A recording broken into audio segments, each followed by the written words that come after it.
All right, welcome to Great Day at 9A, everybody. We've got the butterfly there from the Catherine Violet Hubbard Sanctuary. So that's really nice and a great way to start the show. I'm Scott. I'm Caitlin Francis. How nice are you? To see you? I'm doing all right. How are you? I'm good. I'm good. All right, very good. I know what you're thinking. What's that? Don't think it. Okay. There you go. Okay. Let's talk weather, shall we? I got the boss here.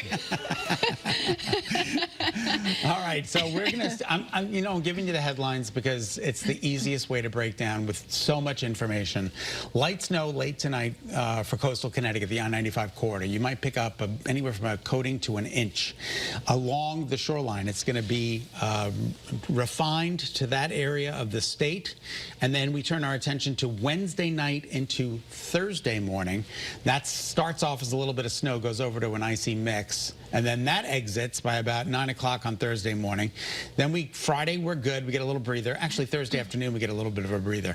Friday we're good for Valentine's Day, and then Saturday snow starts, changes over to a little bit of ice, and then plain rain for Sunday, and that rain could be moderate to heavy, all right? So keep that in mind. First alert weather day, Wednesday night into Thursday. Initially snow, changing over to an icy mix. Looks like an early start on Thursday. And then Saturday, we're talking about Saturday night through Sunday. Initially snow, but changes over to rain, and the rain could be heavy on Sunday. First alert live radar, the only live radar in Connecticut scanning dry. Here's a look at first alert futurecast. Watch the shoreline. This is tonight. See it how it skirts by between about midnight and about 3 a.m. So a little bit of light snow there, and then that winds down, and then we get ready for Wednesday night. This is Wednesday around midnight into early Thursday morning.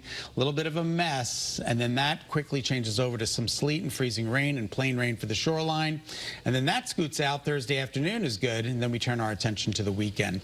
In the meantime, the rest of today, temperatures between 30 and 35 with mostly cloudy skies, and your 3-day forecast includes that first alert Wednesday night into Thursday, but a little light snow overnight into early tomorrow morning for the shoreline. And of course, we'll have more information coming up on Eyewitness News at noon. I don't think I didn't catch early start on Thursday, potentially. I know you did, and I know somebody else did in the studio as well. You got our attention. All right, now the man who was supposed to take over Hartford's police department is under investigation. Yeah, the Channel 3 I-team has uncovered that he was accused of sexual harassment during his time with the Philadelphia Police Department.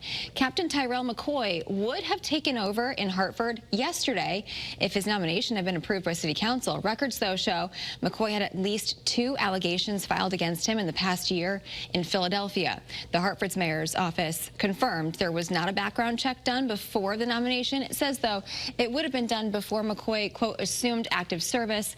That is protocol in the city. So I-team did reach out to Captain McCoy through email and by phone. He has not responded. Chief Investigative Reporter Sam Smink's full story up on the WFSB app, and she says the mayor plans to involve the community in their continued search for a new chief of police. I think that's a good idea. Okay. All right, let's move you along to a consumer alert here for families who like to buy eggs. It's a lot of folks out there. It's mostly because it's usually cheap. Yeah, not anymore.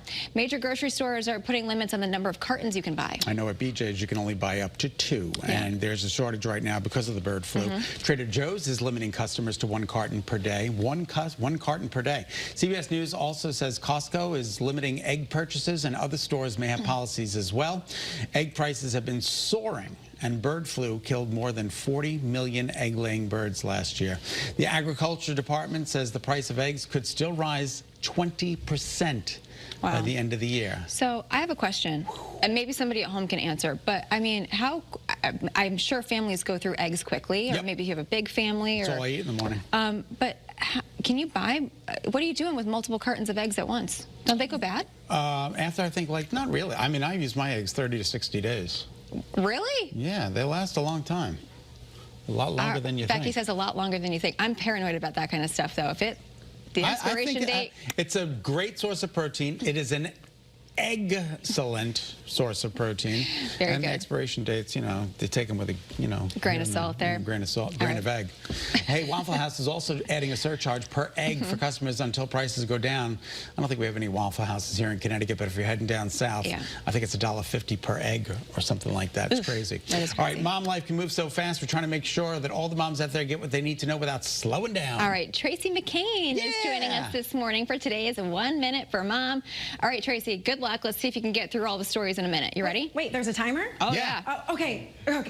Governor Lamont is urging lawmakers to approve the largest preschool expansion in state history. Connecticut's surplus cash would create new spots for preschool students, and those spots would be free for families making less than $100,000 a year.